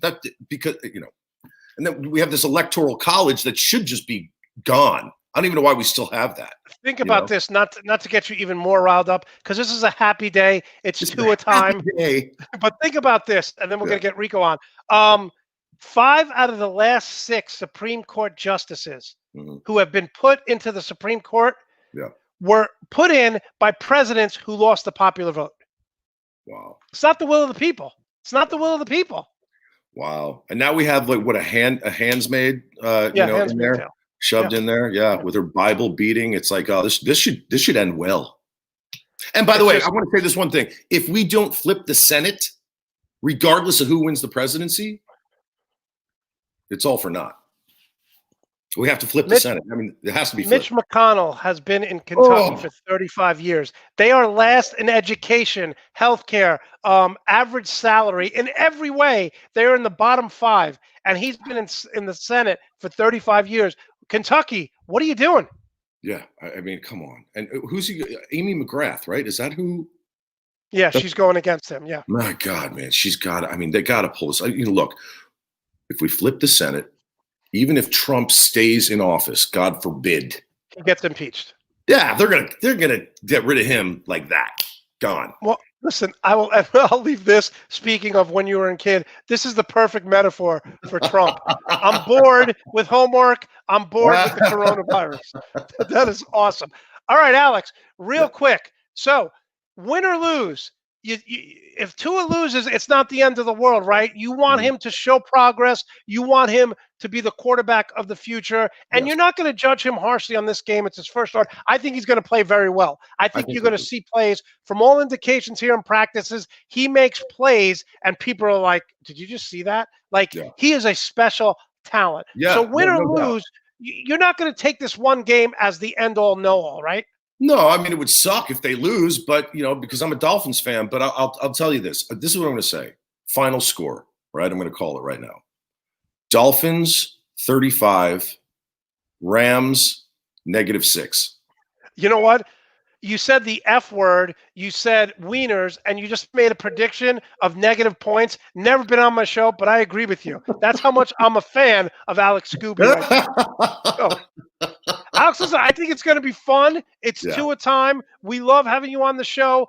Last question before we let you go. yeah. What's going on with actors? Are things opening up? Are they still relatively Man, we're quiet? taking What off are for you doing to keep Texas. busy? We're leaving for Texas in 12 days. My wife is back on, they started filming Fear the Walking Dead, and she's on Right. there. So they started filming, which is nerve wracking. As far as acting goes right now, man, it feels like a lifetime ago. I don't know. I feel like it was like a different life because since the pandemic, it's just been nothing. It's just been like flatlined. But I will tell you what I am doing that I'm excited about. So I've been customizing, novicely my Jeep. So I'm going to start a YouTube channel soon. I'm going to get a couple of GoPros. I'm really into off-roading and stuff like that. And I'm going to go through just that kind of lifestyle. Learning as you go with the Jeep and because they're kind of like Legos. They're built so you can add to them and build them up and all that stuff. And I'm going to go on some adventures and see what that does. I like that. Listen, I have a lot of fans who are into cars, into trucks, so definitely put Yeah. that on my page. I will Yeah. support you. We'll have you Yeah. on in a few weeks, whether Tua Okay. plays well or plays bad. And Yeah. be safe in Texas. That's a hot spot. My I friend know. Andrea lives in I know. Wisconsin. That's a hot spot too. Yeah. The good thing is, when you're on the set, I know Rico was on the set. Your wife, when you're in the NFL or sports, they test all the time. Yeah, they test all the time. Yeah, I know. It's still whatever. But Alex, I think Miami wins today. I think Yeah. Tua plays very well, and I Yeah. think this is the start of something good, which is good because you'll be on the show in a couple weeks then. Man, I love doing your show. I love you. You're awesome. You rock, dude. All right. Thanks so much, Alex. Enjoy the game. And tell your wife anytime she wants to come on and talk Green Bay Packers, we have an absolute open debate. We have an open discussion because I am a huge Aaron Rodgers fan, and I love the Packers. He's a good Why does she like quarterback. the Packers? Well, she's from Minnesota, but Right. her father Yeah. grew up in Wisconsin, and her father was a Packers fan. So it just, So it was lineage. just, yeah, I get it. Listen, I'm a Jet fan because my older brother and my dad, it was like an arranged marriage. I can't get out of it. I can't get out of it without them chopping my fingers off like they do in arranged marriages in third world countries. But that's a whole other debate for another show. Alex, love having you on. Thanks so much, man. All right, man. I'll talk to you soon. Take care. That was Peace. Alex Scooby. Does a tremendous job always on my show. Listen, I'm glad people like my shirt. We'll bring on Rico. Show me the money, Graziano. Rico, how are you today? I'm doing well, Monte. People don't realize the only reason you like Oregon Ducks and the Packers is because green and yellow are your favorite colors. That's probably pretty true. Rico, do you like this shirt? Yeah, I do. I like it. It's a little bright and it's perfect. It matches the little box on the bottom left corner. Or did you do that on purpose? I did it on purpose, Rico. I always try to match the color coordination. And by the way, let's give some props to you. You sound amazing. Yeah, you see that? I got the better than last week. I'll tell you that. When you were shut out. You know what's so funny, Rico? The last 20 minutes of the show when you couldn't talk, the viewership went up. We had more people watched. Because people were. Oh, Rico, can't hear you. No, we can't hear you. You went dead. Hold on. Let me kick. We may have. Listen. You know how I love to do part 1 and part 2. Yes. So we may have a part 1 and part 2 of Rico Graziano. Yes. If you love this show, subscribe to Nuts and Bolts Sports on YouTube. It's free. You just go there and click. We had 17,500 views last month. 17,500 500 views last month. Rico, you back? Can you hear me now? I can hear you perfectly, like the AT&T commercial. Okay, good. I guess the it's another failed experiment. How much you pay for that? I don't know, like $30, $40. Okay, so did you try it out before you joined the show? It was working fine. It was working fine in the back studio when I was in the back. What's But the whatever. back studio? You have I don't two want to talk studios? I don't want to talk about technical issues because I really liked having that thing on my head. But again, Rico, what does it say that the viewership went up when you were not on the show last week? I think it was more of a panic viewership. It was one of those things, like I said, there's hate watching, there's love watching. I think they heard it and the word got around and they were like, no, I got to go check and let me go see. Oh my God, he's really not on. What do we do? Do I have to actually listen to Mondo by himself? How am I going to do it? Rico, I don't like you that much. You know that, but people love you. Look at Brad Ward. He wants me to he's going to send you a Cleveland shirt that he sent me. Like people just, I don't know if people like you or they like you because of me, because they feel they have to be loyal to me. Like I'm the Godfather and you're my consigliere. So they got to give you the special seat at the restaurant. They don't want to. They got to cut off like $1,000 on the car because they're afraid of me. No, that could be possible, or it could be that they like me that much because I'm friends with you, and they say, "Hey, listen, to be Monte's friend for so long, you really got to be something special." No. I might hold the world record of being your friend, like consistently, no bumps in the road, no nothing, straight across. Me and you have been for years and years. Any man over 35 who says he has more than 4 friends is lying. I don't talk to I talked to one person on the phone, my friend Andrea in Wisconsin. I don't talk to anyone on the phone. I text maybe 3 people in the world, and you're one of them, and it's about football. Let me tell you, that's funny that you say that because you really found out who your friends were during the pandemic because you were like, should I check on Bill? He's fine. I heard he had COVID. Yeah, he'll make it through. He'll be okay. You don't even want to send the text. Wow. Look at Jared. Field day. You remember field day? That was hilarious. That's a good one, Jared. Rico, you are kicking butt. 6 winning weeks, 1 losing week. Let's get right to it. Look, the 49ers, 4-3 the 49ers are 4-3 at the 5-1. I'm messing up the 49ers play the Seahawks. Jamal Adams is going to play for the Seahawks, so that's good. Russell Wilson has been the best quarterback. Pro Football Focus has him as the number 1 quarterback in the NFL right now. 49ers are playing better. This is a crucial game in the division where I think Arizona is going to have the second best record. Break this down for us. I like this game. The thing about this game is that I think San Francisco is going to come in and clean house. Everybody wants to see Seattle win this game. Everybody wants to see Russell Wilson do his thing. But it also showed last week that this is a team sport. And you know what? By the time their defense, the Seattle defense, I feel like is kind of a fraud. It's not kind of a fraud. Statistically, it's one of the worst defense in the history of the NFL. But they get Jamal Adams back. They get the defensive end from Cincinnati, defensive player. So they should be better. They should be, but just you're leaning for the 49ers. I can tell already. Wow, yeah, I'm definitely leaning for the 49ers. I think they played great last week, even though they weren't playing anybody special.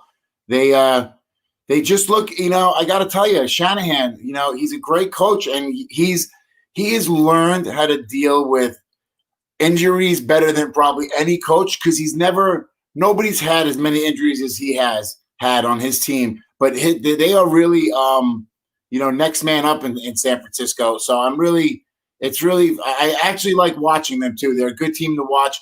And, Jimmy G, he's not, he's a game manager. And I think he's really, again, like I say it all the time, when a quarterback is a game manager and he knows he's a game manager, he's great. When he's a game manager, he thinks he could be something better is when they look terrible. I have several things I want to say right now to you. One, I'm going to call you out. It seems like your energy is very low. Are you okay? Are you nervous about the election? Why is the energy low? Well, the energy was low because I'm in Studio B in the other room, and I heard the door open, and I heard my kid. He's learning how to open doors, and I heard the door open to the right of me. So I was like, is he going to come in and just start yelling at the screen because he loves because he doesn't know anything but FaceTime and, and on the computer Rico, and whatnot. he'd probably be more entertaining than you. So if he wants to come in, let him come in. My second thing is, don't tell me, I'm going to put the camera on me for a second. Don't tell me that you like watching the San Francisco 49ers play because you live for fantasy football. And there's not one player week to week on San Francisco that you can rely on. And I know this because I've lost several FanDuels and DraftKings playing San Francisco 49ers who have 8 catches, over 100 yards, and then the following week they don't even throw to them. So don't tell me you like watching them play. No. You see, you're not factoring in the fact that I don't mind watching them because I don't have to stress about anybody getting the ball because I don't touch nobody fantasy football-wise on San Francisco, but I just watch them freely, knowing I'm just purely watching football. Okay. I don't have to stress if they're going to win or lose. I don't have to stress if there's a player who's going to get a ball. You don't play Kittle? You don't play Kittle. When you go to a fast food joint, you don't need to think. You know what you're getting. You know what you're eating. The stress of thinking is gone. You don't play Kittle. No, not really. I have Kittle in one of my leagues that I'm getting blown out in, so it doesn't really matter. I start him. Whether he does good or bad doesn't really matter anymore. I love how I'm the only TV host that people call me a fool in the chat room. You pick the running backs, fool. Yes, I do. Of course I do. And Greg always attacks me. Greg, I'm 66-21 picking games. So stop attacking me. Greg, I'm a fan of Greg now. All right, Rico, give us the score for this game. I got it down as 27-23. So you like the 49ers. I like the 49ers in this game. Okay, I think everybody thinks there's going to be a big pickup from last week's embarrassment on national TV, but that's not going to happen. Okay, I think they're going to have a letdown playing against the New England Patriots. They blew them out. And anytime a team loses on national TV, like Seattle did, they're going to come back and play better. I know this is not a game that people like, but 4-2 Colts at the 3-3 Lions, the Lions are favored by 2.5. If the Lions win this game, they're going to go out and they're going to become very active. The trading deadline, November 3rd, is voting, and it's also the trading deadline in the NFL. We're going to vote the guy out of the White House, and we're also going to make some trades here for Detroit if they win. But Frank Reich is 2-0. I expect Jonathan Taylor, their rookie running back, to have a huge game here in Indianapolis. I think the Colts roll here. You know, I love the coach of Detroit, Matt Patricia. He reminds me of a type of guy that I could sit on the couch, watch football with all day, fart, laugh, just have a good old day. He seems like somebody that I would hang out with. So I'm purely, because this is such a hard game to pick, because I don't know why Detroit's favored. There is no rhyme or reason why they should be favored. But you know what? I'm going to go with Detroit, again, purely because I like the coach. You like his Fitzpatrick beard. So you're going to pick this game because you could have wings with the fat bearded Patricia. Well, the thing is Fitzpatrick's beard is on purpose. Patricia's beard is just because he's too lazy to shave. The fact that you just said what you like to do on your couch with one of your friends is so disturbing. We're going to move on. Who do you like in this game? You're taking the Lions to cover, correct? Yes, I'm taking the Lions to cover. I think they win 28-21. Do you think the Lions make the playoffs? That's tough to say at this point. There's not. No, I don't think so. I don't think they make the playoffs. All right, Rico, I'm gonna reel off some stats here. That need to be said. Reel them off, buddy. Reel them off. Okay, the Steelers are 6-0, playing the 5-1 Baltimore Ravens. The Ravens are favored by 3. Listen to this. Over the past 20 years, Harbaugh and Tomlin have met 24 times. Harbaugh is 13-11. Steelers and Ravens over the past 20 years, Rico. Over the past 20 years, 15 division titles, 4 Super Bowls, 30 playoff wins. I think Harbaugh is a better coach. Am I wrong for saying that? You know, they are a lot of the same coach. I've watched both of them. They are very businesslike. They somehow always come up with a good team. They're actually being said, Harbaugh has had a losing season. Mike Tomlin has not had a losing season since he's been a coach in the NFL. So if you want to go by those numbers, yes, I have him on my team. Galladay will. You do. Yes, he's on one of my teams. He's gonna have a explosive week today. But so I've watched both. I love Harbaugh. He's a great coach. Just watching him. Would you trade straight up? Would you trade straight up Harbaugh for Tomlin? No, I wouldn't. Wow. You know what? The only reason I would even consider it is because I feel like people talk like I could see Tomlin retiring before Harbaugh because I feel like he's the type of guy that would want to, like spend more time after the fact with his family and whatnot compared to Harbaugh, who is just football blood. Well, he's his like whole family, yeah. He'll do it. He'll do it till he's dead. You know what I'm saying? Which I hope Tomlin does too. We're seeing the teams are starting to do this. They're putting 8 and 9 in the box. They're making Lamar Jackson throw the ball. The Steelers, we know, could put pressure.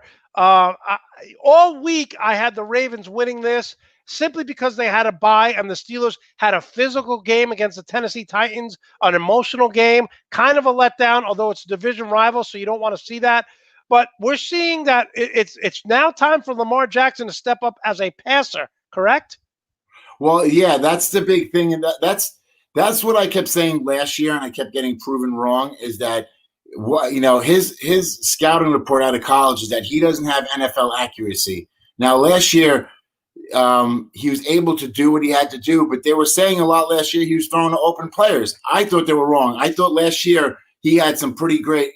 He was pretty accurate in my mind, in my eyes.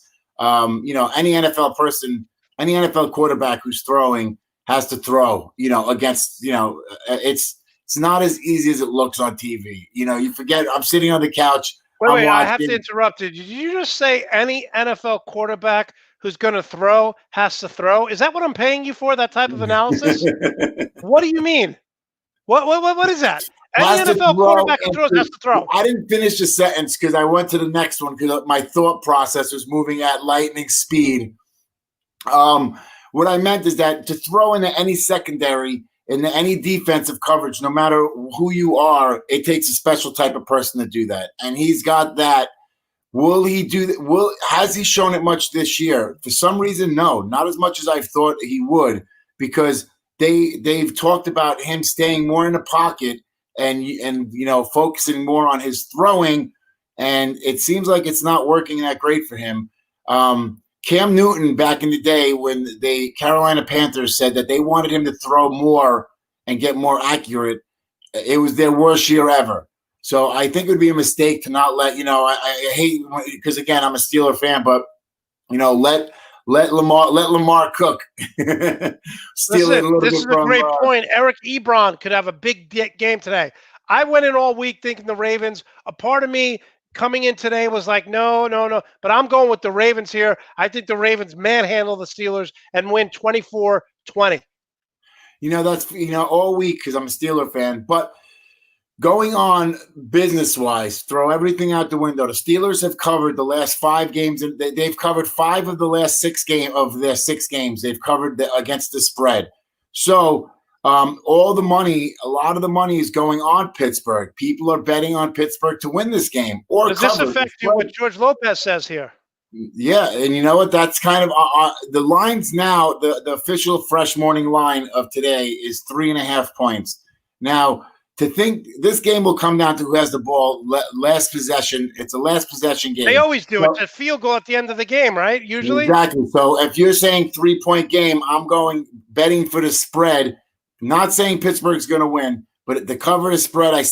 This game is a 3-point game either way. So either way it goes, if you're betting, I'll take the Steelers. And besides, I'm a huge Steeler fan. But I've watched these teams play. They split on. Last year was the first time in a long time that they got swept by the Ravens, and they should have won the first game. It was a missed field goal. Then the Ravens a fumble that at the 30-yard line when Pittsburgh should have won the game with in overtime. So far be it from me to criticize any fan who contributes to our show. And Laura made this, but can we add Rico saying I'm a Steeler fan? Because I think he said it 17 times this week, and he said it 15 times 2 weeks ago. So anytime Rico says he's a Steeler fan, can we just do a drink for that? Because we all know he's a Steeler fan. So Rico, final question regarding this. You're taking the Steelers to cover, but is this the most nerve-wracking game of the year for you every year besides the playoffs? Well, yeah, it's always every time it's a fun game to watch because Do you hate the Ravens? Yeah, I do.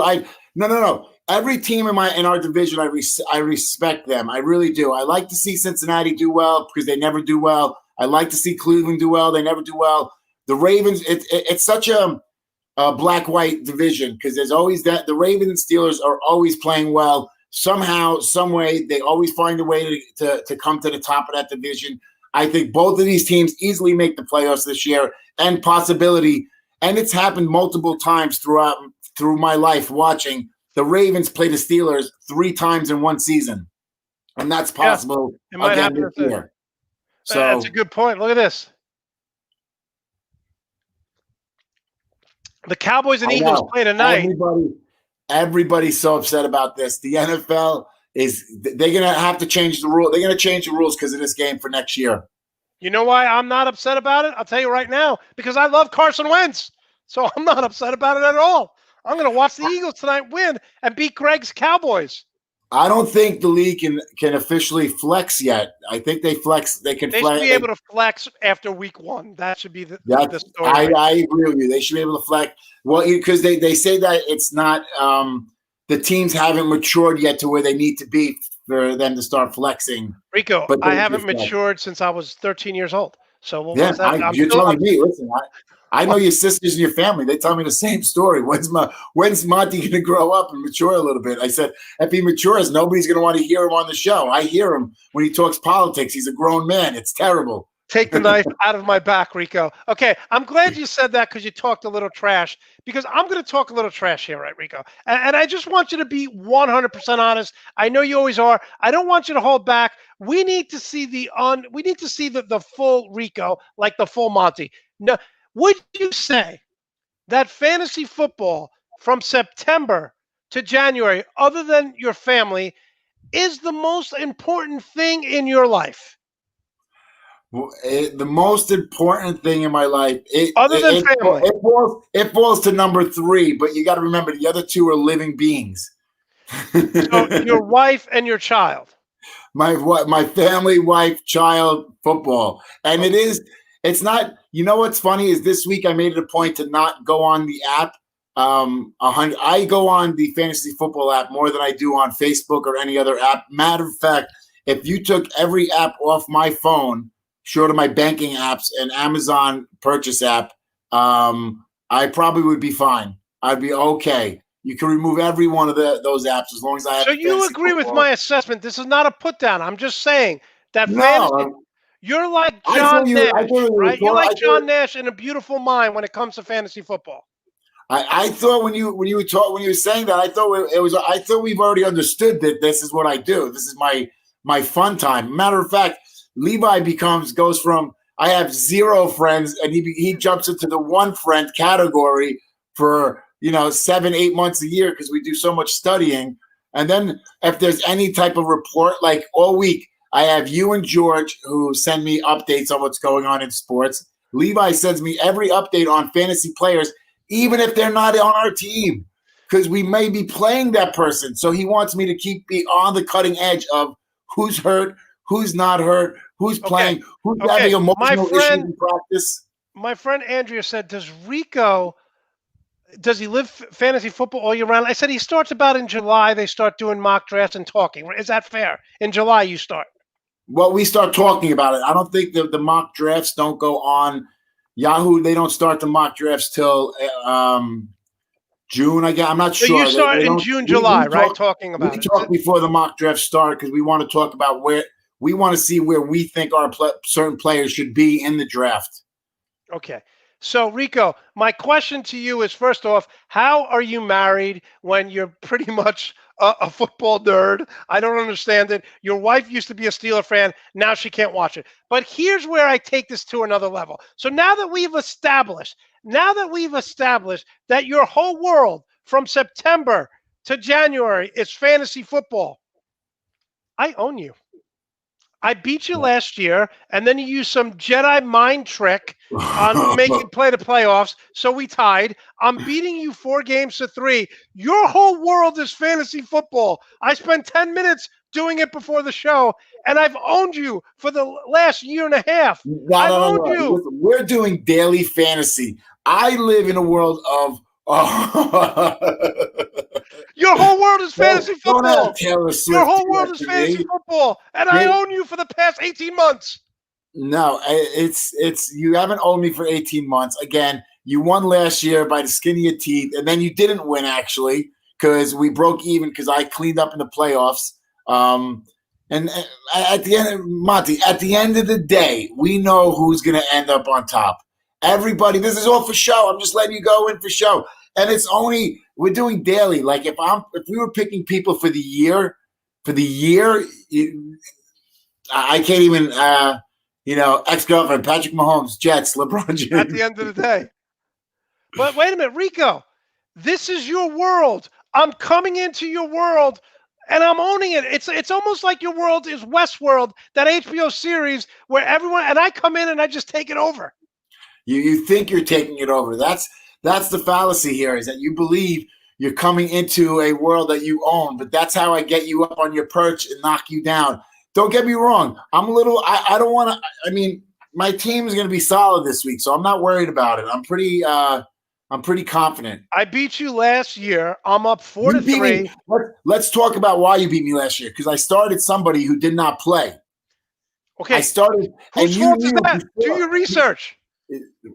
They yanked him 20 minutes before the game started. That was last week. But I beat you last year. And now I'm beating you now. Beating me last year would be collecting money. You did not beat me. You won the first part. Because you used a Jedi mind trick on the air saying, let's go to the playoffs. I'm like, okay. I didn't even think about it because we were live. Well, you know why? Because you got greedy. I said, let's double it up, and you got all crazy. We're like, I see American Express gift cards in my future, and guess what? No, you didn't.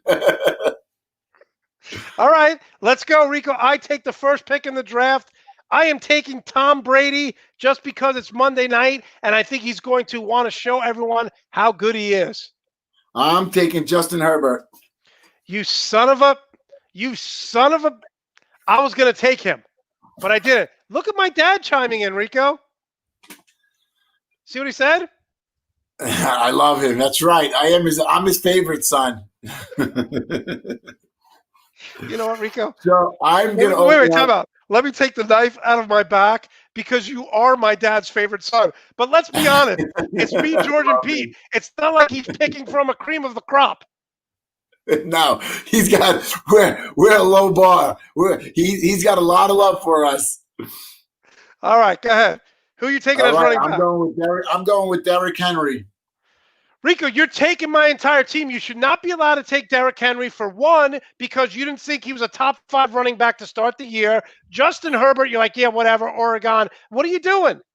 You know, there's a thing in life sometimes, Monte, where you know you've made a mistake and you amend for those mistakes.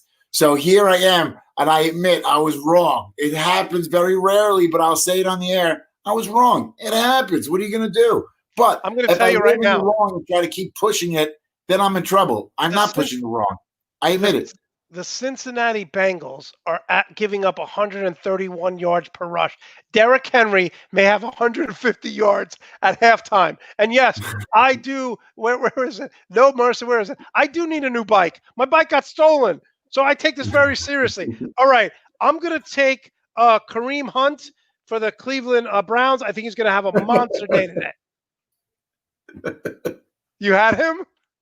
No, not at all. I'm just taking Alvin Kamara. I just can't believe that you're giving me those two running backs. Alvin Kamara against the Bears defense? Against the Bears defense? Okay, yep. I'm going to shock you here. I'm taking Jonathan Taylor, running back for the Indianapolis Colts, because they are going to – Detroit has one of the worst run defenses in the league. He's going to run early and often. So I get to pick I'm taking Devontae Adams out of Green Bay. I think he's going to have a monster game against Minnesota. I agree with you, and I think you're right about that. I am going to take Tyreek Hill. I think he's going to have a big game today. You know, Rico, let me ask you this question. This doesn't count on your official thing. We got about 5 minutes left here. The spread for the Jets and Kansas City is 20 points. That might be that's the biggest spread I've ever seen. The biggest was the Jets, Tom Brady against New England against the Jets about 3 years ago, and it was like 18 points. No, I mean, I think it's going to be 40-41-10, right? I mean, they didn't cover. They didn't cover that game. You don't think Kansas City covers? I don't think Kansas City covers. I don't think Kansas City is going to be in the mood of embarrassing a team on their back. That's not their coach. You know, I thought about taking Jamal Williams today because Aaron Jones is out. That's a great point, Brad. Okay, my second wide receiver, I thought about this. If you watch the Seattle Seahawks, one game, DK Metcalf has a great game. Tyler Lockett has a great game. They alternate. Tyler Lockett had over 200 passing yards last week. I'm taking DK Metcalf against Jared's cheesy defensive secondary in San Francisco. So, this is going to be fun because I didn't know which one to take, and I really wanted to take DK because of that rundown tackle. They alternate I'm going to take I'm going to take Tyler Lockett. Wow. So it really comes down to this game, pretty much. Okay, and who you taking as your tight end? I'm going to take, you know what? I was going to take Travis Kelce, but I'm going to actually take Kittle. Rico, it's almost embarrassing how every week you pick the same players every week. You have no variety. You have when it comes to tight end, I'm not picking Andrews. He's going against Pittsburgh. What am I going to do? And you know what? Kittle is yet to bank. He's got to hit sooner or later. Rico's the type of guy like the American Dad episode where he takes his wife Francine to the same restaurant every Friday night. Can you mix it up a little bit? Why wouldn't you go to the same restaurant every Friday night? I'm not talking about your picks. No thinking. You go in, you order your meal. I'm not talking about your picks. I'm talking about taking your wife out. Can you mix it up? Can you change it up? She's texted me. She said to me, tell him on the air, I need more entertainment. Same restaurant every night. First of all, I don't think your wife has my number, and she would never text me. Okay, I'm going to take Travis Kelce, and my defense, I'm going to go with the Chiefs at the Jets. I'll take Tampa Bay Bucks. That's a good pick, but I think the Giants will be able to put up at least 20 points, so that's a good pick. All right, Rico. Listen, I'm up 4-3. I'm going to be up 5-3 after this week. It's pretty embarrassing that your whole life is fantasy football, and I'm talking trash here. I've pretty much owned you for the past year and a half. I think you own me, but at the end of the year, you know what you got? You know how much money you got? All right. It's our favorite time of the episode where Rico gets to talk trash. Rico's rant. The floor is yours, Rico. Very fun segment. Had a fun time talking to you this week. Better than I've ever had. Well, here we go. The thing is that I don't talk politics. I don't like talking politics. And because I don't like talking politics and I always change the conversation, people start to think that I'm a Republican. I'm a closet case Republican. As a matter of fact, I am starting to play up to it to joke to people. Like it's not even a joke anymore. People don't even want to hear because you are a closet Republican. I am not a closet case Republican. Listen, just because I don't hate, I can't hate everybody. Even though I do hate this guy, I can't hate people for long because I can't. There's so many people in my head that I love, that I don't think about, that I don't waste time on people that I don't like. My brain power, I only got a level of, let's say, 10 compartments. And those 10 compartments are people I don't call or talk to that I love. I'm not going to waste any of those compartments on people I hate. So I don't care to think about it. I don't care to talk about it too much. But I'm just going to say, if you can get out Tuesday and you can do it, be careful. Don't be stupid. A matter of fact, if you're old, send in your ballot. Don't worry about it. I have a feeling it's going to be a blowout. We're going to be fine. I think everybody getting all nervous, watching the TV. We're watching a football game. We know who's going to win. And I think that it's just time to get ready for how we're going to respond when it happens. Because if you think that in my town right now, they're boarding up the CVSs, the malls boarded up, like they're waiting for riots. So I'm not sure because it seems like there's going to be a riot either way. So I don't get in cities where people are like, we lost, let's burn down our city. We won, let's burn down our city. Rico, we know this. We know this. For the most part, left people who are Democrats are not part of the radical let's blow up the city. And I will say this. I agree with what you're saying 100%. I think it's going to be a blowout. Polls have been accurate. Even last time. Well, let's the left. Let me tell you the one thing about the far left is that they have used not mind control. They've used emotional torture. Because I have been hearing this. I live in LA. I love LA, but for 4 years now, I've been hearing people trash talk this guy, and they deservedly so. But please, I can't deal with it anymore. Just get a gun and shoot me. I can't deal with hearing about this spewing hate to this one human being in my conversations anymore. I just can't deal with it. If he wins, I'm going to cry because the emotional torture of hearing people. I have my friend, literally, he's no joke. He's like, I'm moving to Switzerland. And he's been wanting to move to Switzerland, but he's really going to go. He's like, no, I'm dead serious. His lease is up in about 2 months. He's like, I am leaving for Switzerland if he wins. And I'm like, do you come back in 4 years? What happens? I just want to know what happens in 4 years. I agree with Greg here. Chiefs are Biden today. The Jets are 45. I agree with that. Yes. I think it's going to be a landslide. Polls has always been. This is pretty offensive, don't you think? Yeah, look at the LC, you know how you know? Ready? Look. This is how you know. I hide my stuff. I don't want nobody to see anything. Like, look at what's his name's house. He's got some nice stuff in that place. Listen, I will say this about Rico: he will never hurt for money ever. You gotta have money to make money, and that's why we call him Rico. Show me the money, Graziano. Rico, real quick. Is anyone coming over to watch the Ravens game with you? Are you watching it by yourself? And will your wife watch it with you? Because it's a huge rivalry.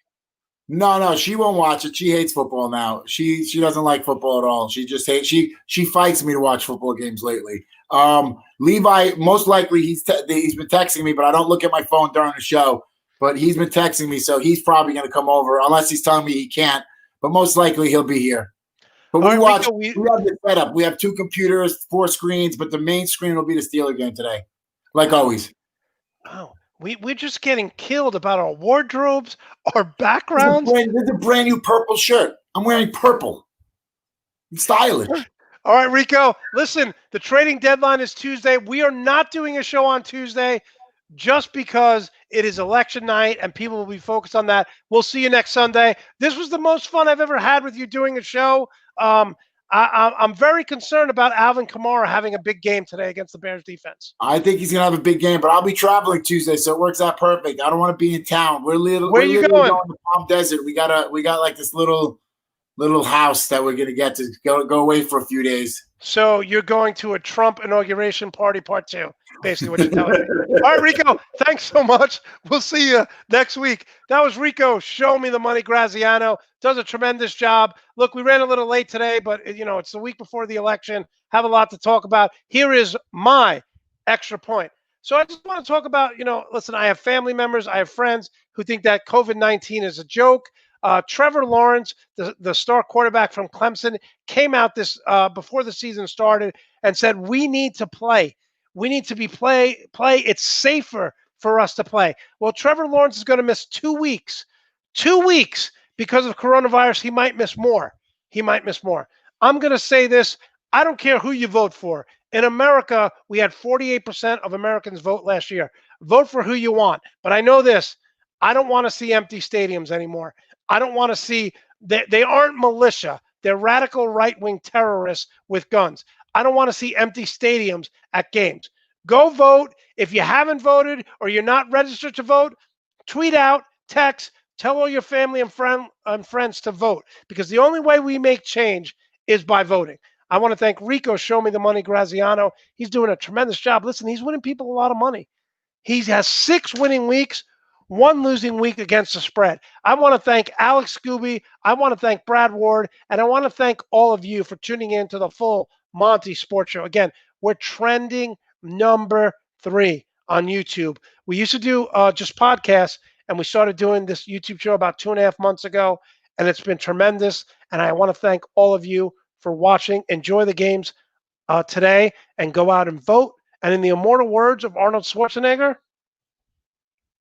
I'll be back.